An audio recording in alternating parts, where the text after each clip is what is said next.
बाबा जी जिंदाबाद, ये नारा बेंगलुरु में लग रहा है। ये बाबा जी कौन है? ये बाबा जी ने क्या ऐसा किया जिस वजह से इनकी हर तरफ वाहवाही हो रही है? जी हाँ, आज के ज़माने में महंगाई की अगर हम बात करें तो सबसे ज़्यादा खर्चा होता है शादियों पर। लोग तरह तरह के पकवान पकाते हैं शादियों में, लोग तरह तरह के खर्चे करते हैं, यानी कि कबाब, शीख कबाब, अचारी चिकन, काफ़ी सारे चीज़ों पर लोग खर्चा करते हैं। आजकल के ज़माने में एक ऐसा प्यारा सा मैसेज दिया है बाबा जी जिंदाबाद ने। उन्होंने एक ऐसी मिसाल कायम की है जिसने काफ़ी सारे लोगों को सुन करके रख दिया है। जी हाँ, ये वो मिसाल है, यानी कि जिस तरह से शरीयत में हुआ करता था पहले के ज़माने में, यानी कि चाय पर शादी। आजकल के ज़माने में लोगों को ये सुनने में अचंभा लग रहा होगा कि चाय पर और समोसे पर शादी किस तरह से होती है। तो इसकी मिसाल दी है बाबा जी जिंदाबाद बेंगलुरु ने। ना ये शादी में बिरयानी थी, ना यह शादी में कबाब था, ना यह शादी में मल्टीपल किस्म के चखने थे। जी हाँ, शादी उन्होंने सिंपल की है एक फैमिली की, जिसमें उन्होंने सिर्फ और सिर्फ इस शादी को मुकम्मल किया है। निकाह के बाद तकसीमात जो होते हैं, उस तकसीमात में आते हैं खजूर और मिश्री, उसके बाद आते हैं चाय और समोसे पर उन्होंने शादी की है। आइए देखते हैं इस बीच लोग कितने खुश हैं और काफ़ी सारे लोग इस पे कुछ कह रहे हैं। आइए देखते हैं, इस पर नज़र डालते हैं। और साथ ही साथ हम आप लोगों को ये मैसेज देना चाहते हैं कि आजकल के ज़माने में खर्चे को लेकर ज़रा सा आप लोग सोचें, फजूल खर्ची से बचें, क्योंकि शादी करना सुन्नत है, सुन्नत पे अमल करना हमारा फर्ज है। पर सादे तौर पर निकाह हो सकता है? हो सकता नहीं, हो गया है। तो दीगर के लिए क्या पैगाम है?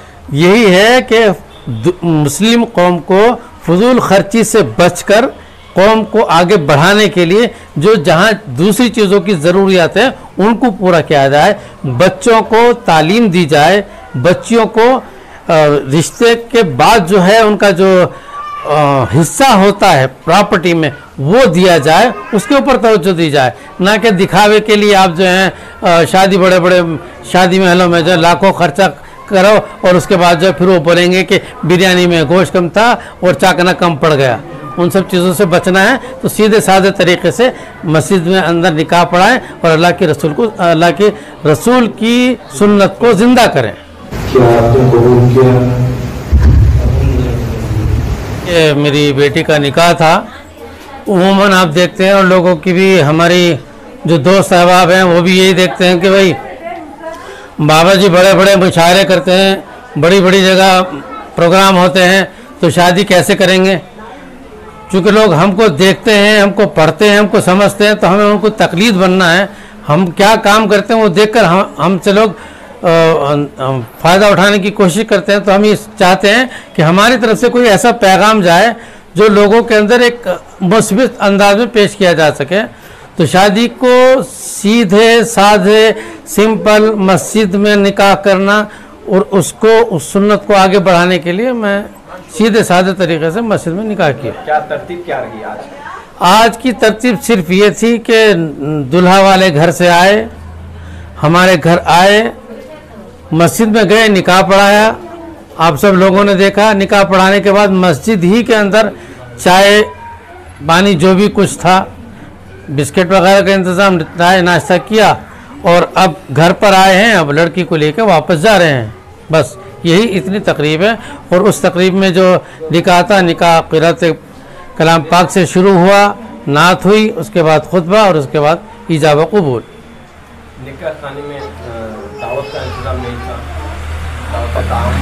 दावत ताम का इसलिए इंतज़ाम नहीं किया कि हमारे उलमा भी इस बात पर जोर देते हैं कि लड़की वाले के यहाँ खाना नहीं खाना चाहिए, और बहुत से उलमा आते भी नहीं हैं। और तम जो लड़के वाले थे उन्होंने साफ मना कर दिया कि हम 4-5 आदमी आएंगे, हमें निकाह की दावत नहीं चाहिए।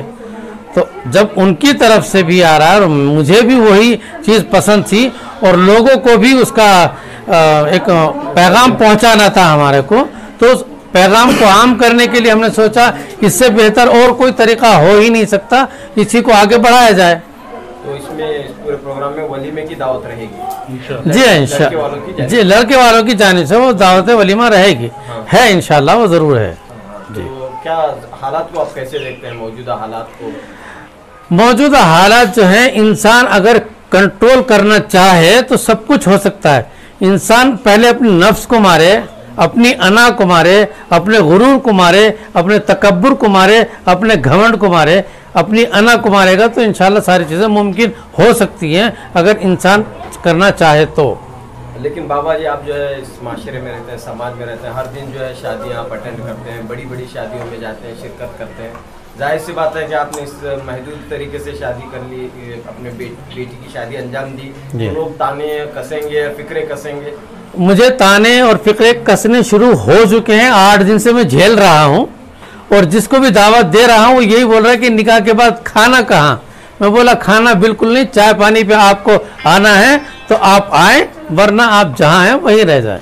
क्योंकि मुझे जो काम करना है, जो पैगाम पहुंचाना है, उनके सुनने सुनाने से मुझे नहीं फर्क पड़ेगा। मुझे अल्लाह को राजी करना है और जो मेरे साथ मेरे दोस्त अहबाब हैं, मेरे जो अब रिश्तेदार बने हैं, उन लोगों की मोहब्बत को देखकर मुझे आगे बढ़ना था। इसलिए मैं उन सब चीज़ों को नज़रअंदाज करते हुए मैंने उसी चीज़ को अंजाम दिया। बाबा जी निकाह में और वलीमे में जो है गाना बजाना रखते हैं, ऐसे लोगों को क्या कहना चाहेंगे? भाई देखो, मैं तो गाने बजाने की बात इसलिए नहीं करता, मैं तो मुशायरे करा सकता हूँ। अभी देखिए आपने प्रोग्राम में देखा है कि क़िरात का और उसके बाद नात का प्रोग्राम और उसके बाद कलाम ईजाब कबूल हुआ है। मुझे उन सब चीज़ों से कोई लेना देना नहीं, जो चाहे जैसा कर सकता है, लेकिन इन चीज़ों से गुरेज करना चाहिए, बेहद ज़रूरी है। तो वाहियात चीज़ों से बचें। तो इस पूरे मामले में जो है वालिद यानी कि दूल्हे के वालिद जो है वो काबिल मुबारकबाद। बिल्कुल, सबसे पहले मुबारकबाद के मुस्तहिक हुए, उनके वालिद से ज़्यादा दूल्हे के वालिद मुस्तहिक हैं। जी जी। बाबा जी जो है मेरे 10 साल से दोस्त हैं। उसके बाद में हम लोग ने रिश्ता तय हो गया है। रिश्ते में जो निकाह की दावत थी, हम लोग ने बोले वो दावत करेंगे तो हम लोग नहीं आएंगे। तो बाबा जी और हम दोनों मिलके फैसला करें कि भाई निकाह की दावत नहीं होना चाहिए। आगे चलकर जो हमारे बाद भी शादियां जो होंगी उसमें इंशाल्लाह ये देखकर सब लोग ये फॉलो करें। तो यही आप चाह रहे हैं कि हमारी राय यही। तो लोगों को आपने कैसे समझाया, आपके रिश्तेदारों को, आपके पड़ोसियों को कैसे आपने ये बताया कि भाई ने बता दिया ना कि वलीमे में आ जाओ। हाँ हाँ, वलीमे की दावत वलीमे में आ जाओ। हाँ हाँ। अच्छा, जब आपकी शादी हुई थी इसी तरह से हुई थी या नहीं? मेरी शादी जो हुई मुंबई में हुई, शरबत था, रूह अफ़ज़ा बनाते थे, ड्रम में बना के देते थे। दावत किसी को नहीं, जो भी आ रहा है पी के जाओ। दावत इतने आदमी की दावत नहीं होती थी। साथ में ठंडे के साथ में खाली शरबत, खाना भी नहीं, कुछ भी नहीं, सिर्फ शरबत। और मेहमानों को करके नहीं, जो जा रहे रोड पे उनको भी मुहर्रम के शरबत के जैसा। तो आपको मुबारकबाद। दुल्हे मियाँ साहब बताइए, आपका क्या नाम है, क्या काम करते हैं? जी, मेरा नाम तौसीफ़ जमा खान है और मेरा इंटरनेट सर्विस है। एक नेटवर्क इंजीनियर हूँ मैं बेसिकली। और जो आज की जो तरतीब थी एकदम मतलब सिंपल, ज़्यादा कुछ दिखावे की जैसी नहीं थी, जैसा होना चाहिए था वैसी ही हुई है। जो तो आपकी ये ख्वाहिश थी कि निकाह जो सादा हो, आसान हो और मस्जिद में हो। हाँ, जो सुन्नत तरीका है उसी पर अमल किया जब। तो सुन्नत के मुताबिक आप चाह रहे थे कि आपकी निकाह खानी हो। जी, मस्जिद में हुआ है। जी। कितनी खुशी हो रही है आपको? जी, बेहद। निकाह से ज़्यादा कि सुन्नत को फॉलो किया गया है निकाह में, उससे ज़्यादा वो बहुत खुशी की बात है। तो कैसे आप दोस्त वगैरह को आपने यहाँ पे इनवाइट किया है? हाँ, वलीमे को बुलाया है मैंने। और निकाह के लिए बस मोस्टली रिलेटिव्स जो थे उन्हीं को, जो रिश्तेदारों को बुलाया था। 1-2 दोस्त आए। तो दोस्तों ने शायद पूछा होगा कि निकाह खाने की दावत है नहीं है, तो क्या जवाब दिया आपने? हाँ, तो मैंने पूछा था तो मैंने बोला निकाह की तो दावत नहीं है, वलीमे की दावत होगी, जो उसके लिए तुम आ सकते। सबसे पहले तो निकाह एक, मैं आपको बताना चाहता हूँ कि निकाह एक ज़रूरत है। इसको अगर ज़रूरत के हिसाब से करेंगे तो दुनिया के अंदर समझो जितने इंसान हैं उसमें आधे लड़कियां हैं और आधे लड़के हैं। तो अगर हम निकाह को आसान बनाएंगे तो फिर लड़कियों का निकाह होना बहुत आसान हो जाए। आप भाई को बच्ची पैदा होना अपने आप को लिए एक तकलीफदेह समझ रहे हैं। ये क्यों बोले तो ये मालदार लोग बड़े बड़े दावतें करके, बड़े बड़े रस्म व रिवाज करके भाई को लड़कियों के लिए एक मुश्किल दह बना दिया है निकाह को। हालांकि अल्लाह के रसूल सल्लल्लाहु अलैहि वसल्लम निकाह को आसान बनाए थे। मैं सबसे ज़्यादा हमारे बाबा जी का इतने बड़ी बेंगलुरु की इतनी बड़ी शख्सियत होने के बावजूद जो है सादगी से करे। और उससे बढ़कर जो है मेरे दोस्त जो है वो जिगरी दोस्त कहाँ हैं, जमा भाई, वो मेरे दोस्त हैं।